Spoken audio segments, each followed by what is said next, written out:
छात्राएं, बीच सड़क लगा ये जाम और हांफती दौड़ती भागती हुई यूपी पुलिस। लखनऊ की सड़कों से आई ये तस्वीरें सिर्फ कोई आम खबर नहीं है, बल्कि ये योगी सरकार के बड़े बड़े विज्ञापनों और दावों पर एक करारा तमाचा है। ये छात्राएं सिर्फ सड़क जाम करने नहीं, बल्कि सोए हुए सिस्टम को जगाने निकली हैं। ये जेन अल्फा बच्चियां योगी सरकार के राम राज्य और विकास की कड़वी सच्चाई को नंगा करने निकली हैं, जिसकी चमक केवल सरकारी होर्डिंग्स और बड़े बड़े बयानों तक सीमित रह गई है। क्योंकि ये छात्राएं सबका साथ सबका विकास के खोखले दावों की पोल खोलने सड़कों पर उतरी हैं। संदेश एकदम सीधा और साफ है। देश का युवा और बच्चा बच्चा अब पूरी तरह से जाग गया है। चाहे जंतर मंतर का आंदोलन हो, रांची की सड़कों पर गूंजती आवाज हो, या फिर यूपी के हमीरपुर में अपने स्कूल के सामने सड़क बनवाने के लिए डटे छोटे छोटे जेन अल्फा बच्चे, एक बात तो अब बिल्कुल शीशे की तरह साफ हो चुकी है। देश का युवा जाग गया है। चाहे जेनजी हो या फिर स्कूल में पढ़ने वाले जेन अल्फा बच्चे, अब कोई भी अपने हक के लिए घर में बैठकर इंतजार करने को तैयार ही नहीं है। और इसका ताजा और सबसे हैरान करने वाला उदाहरण देखने को मिला यूपी की राजधानी लखनऊ में। जरा यूपी के उस मॉडल की सच्चाई देखिए। एक तरफ यूपी की योगी सरकार बड़े बड़े मंचों से उत्कृष्ट शिक्षा और बेटी बचाओ बेटी पढ़ाओ के बड़े बड़े दावे करती है। मिशन शक्ति के नाम पर बड़े बड़े बजट के विज्ञापन छापे जाते हैं। वहीं दूसरी तरफ उत्तर प्रदेश की राजधानी लखनऊ में योगी सरकार की नाक के नीचे जयप्रकाश नारायण सर्वोदय बालिका विद्यालय की लगभग 250 छात्राएं तेज बारिश के बीच सड़क पर बैठकर चक्का जाम करने को मजबूर हो गई हैं। क्या यही है योगी सरकार का बेटी पढ़ाओ मॉडल? जिस उम्र में इन बच्चियों के हाथों में पेन और किताबें होनी चाहिए थी, जिस उम्र में इन्हें क्लासरूम में बैठकर अपना भविष्य बनाना चाहिए था, उस उम्र में यूपी सरकार के नाकारा सिस्टम की वजह से इन्हें सड़क पर बैठने को मजबूर होना पड़ रहा है और पुलिस और अफसरों के पसीने छुड़ाने पड़ रहे हैं। आखिर इन बच्चियों का कसूर क्या है? बस यही कि ये बच्चियां पढ़ना चाहती हैं, ये छात्राएं पढ़ना चाहती हैं, लेकिन इनके 6वीं से 12वीं तक के इस सरकारी स्कूल में साल भर से ना तो फिजिक्स का टीचर है, ना केमिस्ट्री का और ना ही बायोलॉजी का। सोचिए, साइंस के टीचर गायब हैं, लेकिन सरकार डिजिटल यूपी और स्मार्ट क्लास का ढोल पीट रही है। ऊपर से इंटरनेट की व्यवस्था ऐसी है कि ऑनलाइन पढ़ाई भी नहीं हो सकती और सिर पर बोर्ड की परीक्षाएं हैं। क्या इसी स्मार्ट व्यवस्था के दम पर बेटियों को आगे बढ़ाने का सपना बेचा जा रहा है? साल भर से अधिकारियों के दफ्तरों के चक्कर काटते काटते और शिकायतें करते करते जब ये छात्राएं थक गईं, तो इन बेटियों को समझ आ गया कि अब तो सड़क पर उतरना ही पड़ेगा। क्योंकि ये वो यूपी है जहां कागजों पर फाइलें तो बनती हैं, लेकिन अफसरों के कानों पर जूं नहीं रेंगती। क्योंकि ये सिस्टम ऐसे नहीं जागता। इसे कुंभकर्ण वाली गहरी नींद से जगाने के लिए आवाज उठानी पड़ती है, सड़कें जाम करनी पड़ती हैं और सरकार के दावों की पोल खोलनी पड़ती है। जब पुलिस ने चौराहे पर रोककर बच्चियों को समझाने की कोशिश की, तो ये बेटियां किसी खोखले आश्वासन से नहीं मानी, क्योंकि इन्हें यह भी पता था कि यूपी पुलिस और प्रशासन का आश्वासन केवल मामले को दबाने का एक जरिया भर है। वो सीधे डीएम आवास की तरफ 8 किलोमीटर तक हाईवे पर दौड़ पड़ी। पीछे पीछे पूरी की पूरी पुलिस फोर्स हांफती हुई दिखाई दे रही थी। मजेदार बात देखिए, जब तक इन बेटियों ने 2 से 3 किलोमीटर लंबा जाम नहीं लगाया और लखनऊ की रफ्तार को नहीं रोका, जब तक योगी सरकार की साख पर बट्टा लगने की नौबत नहीं आई, तब तक समाज कल्याण विभाग के बड़े बड़े अफसरों की नींद ही नहीं टूटी। जैसे ही सड़क पर भारी बवाल हुआ, जो अफसर महीनों से दफ्तर से बाहर नहीं निकल रहे थे, वो एसीपी, एडीसीपी और विभाग के प्रमुख सचिव भागे भागे स्कूल पहुंच गए। यानी काम करने के लिए नियत नहीं, बस कैमरे और बवाल का डर चाहिए। हमीरपुर से लेकर लखनऊ तक ये तस्वीरें इस बात की गवाही दे रही हैं कि अब का युवा ना तो डरेगा और ना ही सिस्टम की नाकामियों पर चुप बैठेगा। योगी सरकार को अभी अच्छी तरह समझ लेना चाहिए कि केवल सब ठीक है का ढिंढोरा पीटने से और कागजों पर विकास का गुलाबी चित्र खींचने से काम नहीं चलेगा। क्योंकि जब देश का जन अल्फा अपने हक के लिए सड़कों पर उतर आता है तो सरकार की झूठी ब्रांडिंग, बड़े बड़े अफसरों के खोखले वादे और प्रशासनिक दावों की हवा निकलते देर नहीं लगती।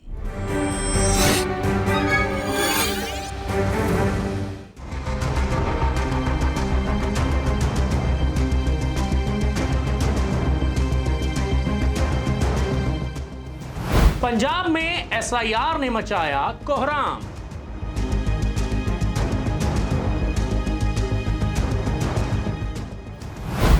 पहली लिस्ट में कटे लाखों वोटर्स के नाम।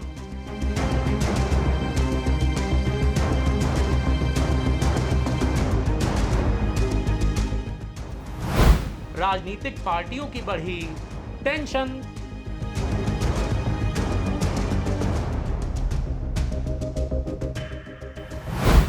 जानिए अब किसे होगा फायदा, किसे होगा नुकसान। पंजाब की सियासत में एक बार फिर बड़ा भूचाल आ गया है और इस बार वजह कोई नेता या रैली नहीं बल्कि एक वोटर लिस्ट है। पंजाब में स्पेशल इंटेंसिव रिवीजन की ड्राफ्ट लिस्ट बाहर आते ही हर राजनीतिक पार्टी के दफ्तर में टेंशन बढ़ गई है। सवाल एकदम सीधा है, कट गए वोट तो क्या अब बदल जाएगा पंजाब का पूरा सियासी गणित?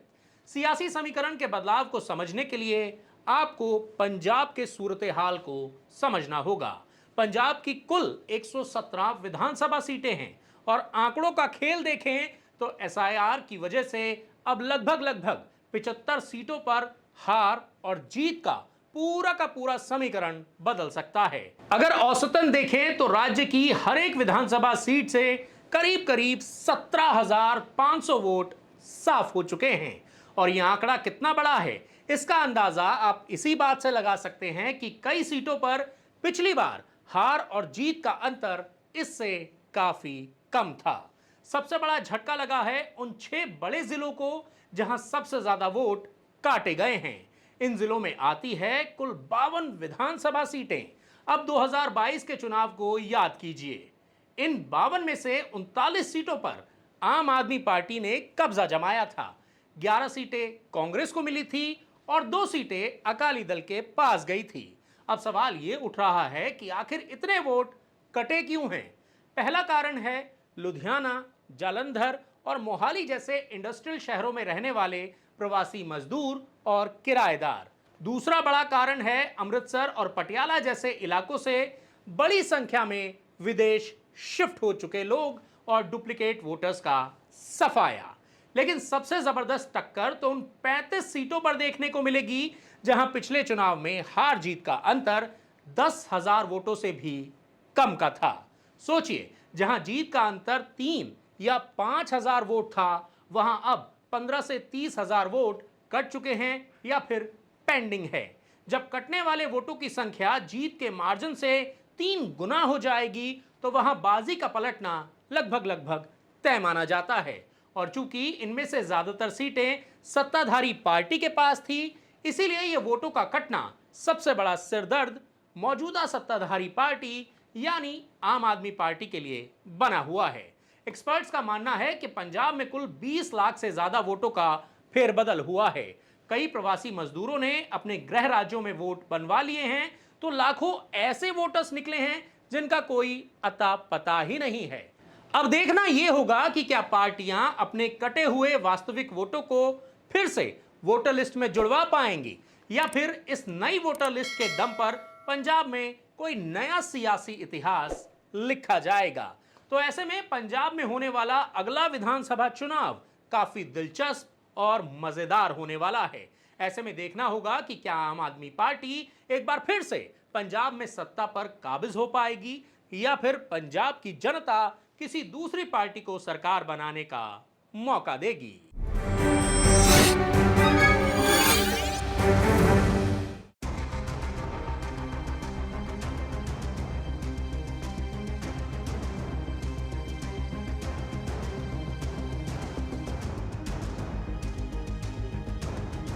क्या बिहार में खत्म होने वाली है शराबबंदी?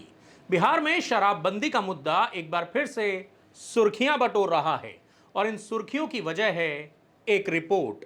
दरअसल एनसीएईआर यानी कि national council of applied economic research ने एक रिपोर्ट जारी की है। इस रिपोर्ट को देश के जाने माने टेक्नोक्रेट नंदन नीलेकणी की अध्यक्षता में तैयार किया गया है और इस रिपोर्ट में बिहार सरकार को एक सीधी और तीखी सलाह दी गई है। अगर बिहार का विकास करना है और राज्य की तिजोरी भरनी है तो शराबबंदी खत्म करो और शराब पर टैक्स लगाना फिर से शुरू करो। एनसीएईआर की इस रिपोर्ट ने पटना से लेकर दिल्ली तक सियासत में तहलका मचा दिया है। रिपोर्ट में बहुत साफ साफ कहा गया है कि जिस शराबबंदी को यह सोचकर लागू किया गया था कि इससे घरेलू हिंसा रुक जाएगी, आंकड़े बताते हैं कि कुछ ऐसा खास नहीं हुआ है। उल्टा असर यह हुआ है कि सरकार को अपनी कुल कमाई का लगभग 14% हिस्सा खोना पड़ा है, जो शराब के एक्साइज टैक्स से मिलता था। यानी कि ना तो घरेलू हिंसा रुकी, ऊपर से राज्य सरकार को 14% के राजस्व का नुकसान अलग से हो रहा है। एक कड़वी सच्चाई तो देखिए, पिछले चुनावों में जनता को लुभाने के लिए जो हजारों करोड़ रुपए की मुफ्त योजनाएं बांटी गई, उसने राज्य की आर्थिक कमर तोड़ कर रख दी है। अब आलम यह है कि तस्करी रोकने के लिए पुलिस और निगरानी पर भारी पैसा पानी की तरह खर्च करना पड़ रहा है, जिससे सरकारी घाटा लगातार बढ़ता ही जा रहा है। नीतीश कुमार का ये सबसे बेहतरीन प्रोजेक्ट था और जिसको आपने माना है, हमने भी माना है कि ये इससे हिंसा कमी है गांवों में। और जो महिलाओं पैसे की कुछ बचत हुई, जो महिलाओं के खिलाफ हिंसा होती थी पतियों के लोग के लिए, तो कुछ तो घटा। मगर जिस तरह से नकाब हुआ है शराबबंदी होम डिलीवरी को लेकर, और जिस तरह से आपका पैसा, आपका राजस्व बाहर जा रहा है और आपका राजस्व आपके पास नहीं आ रहा है, कहीं झारखंड में जा रहा है, यूपी में जा रहा है, नेपाल में जा रहा है, जहां जहां से शराब का धंधा चल रहा है, माफियाओं का बोलबाला हो गया, माफिया काफी तरीके से मजबूत हो गए। अब जैसे ही ये रिपोर्ट बाहर आई, बिहार की सत्ता के गलियारों में हड़कंप मच गया। नीतीश कुमार की पार्टी जेडीयू तो काफी भड़क गई। जेडीयू के प्रवक्ता ने इस रिपोर्ट को बकवास बता दिया और यहां तक कह दिया कि इस संस्था को लीगल नोटिस तक भेजेंगे। जेडीयू के मंत्रियों ने साफ कर दिया है कि चाहे कुछ भी हो जाए, बिहार में शराबबंदी लागू रहेगी। लेकिन असली ट्विस्ट यहीं आता है। जहां जेडीयू गुस्से में लाल पीली हो रही है, वहीं उसकी सहयोगी पार्टी बीजेपी ने पूरी तरह से चुप्पी साध रखी है। आखिर बीजेपी सीधे तौर पर कुछ क्यों नहीं बोल रही? क्योंकि बीजेपी इस समय एक बहुत बड़े धर्म संकट में फंसी हुई है। बीजेपी के लिए इधर कुआं उधर खाई वाली स्थिति है। बीजेपी का पहला डर है शराबबंदी बिहार के पूर्व मुख्यमंत्री नीतीश कुमार का ड्रीम प्रोजेक्ट है। अगर बीजेपी शराबबंदी हटाने की बात करती है तो नीतीश कुमार तुरंत ही नाराज हो जाएंगे और गठबंधन की सरकार खतरे में पड़ सकती है। बीजेपी का दूसरा डर है बिहार में महिला वोटर्स का। शराबबंदी की वजह से महिलाएं खुलकर नीतीश कुमार और एनडीए को वोट देती आई हैं। अगर शराबबंदी हटती है तो एनडीए का ये सबसे मजबूत महिला वोट बैंक सीधे छिटक सकता है। आंकड़े गवाही देते हैं कि जिन सीटों पर महिलाओं ने ज्यादा वोट डाले, वहां एनडीए ने एक तरफा जीत दर्ज की थी। ऐसे में बीजेपी कोई भी ऐसा कदम नहीं उठाना चाहती जिससे उसका बना बनाया वोट बैंक बिखर जाए। लेकिन सवाल वही है, अगर शराबबंदी नहीं हटी तो फिर राज्य के खजाने में पैसा आखिर कहां से आएगा?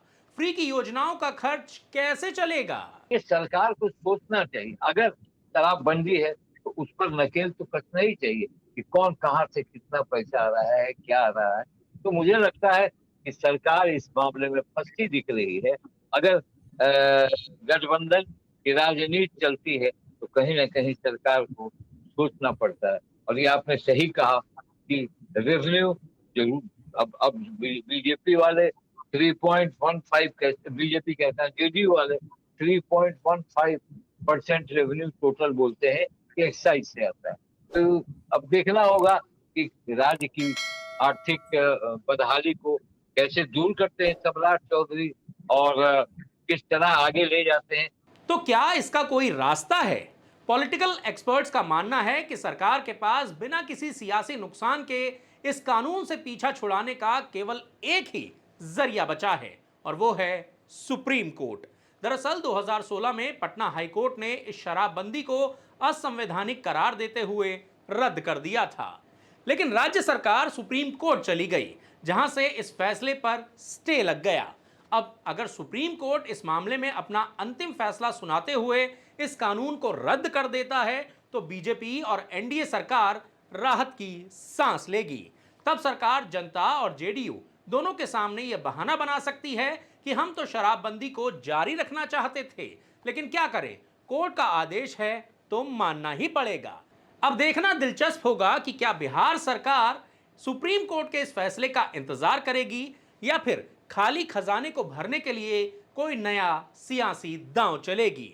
वैसे आपको क्या लगता है, क्या बिहार में शराबबंदी लागू रहनी चाहिए या फिर इसे खत्म कर दिया जाना चाहिए? इस पर जो भी आपकी राय है कमेंट करके अपनी राय हमें जरूर बताएं। साथ ही हमें यह भी बताइएगा कि आपको हमारा ये वीडियो कैसा लगा। इसके अलावा हमारे YouTube चैनल द फेडरल देश को सब्सक्राइब करना, लाइक करना और नोटिफिकेशन की घंटी दबाना मत भूलिएगा। तो आज के इस वीडियो में इतना ही।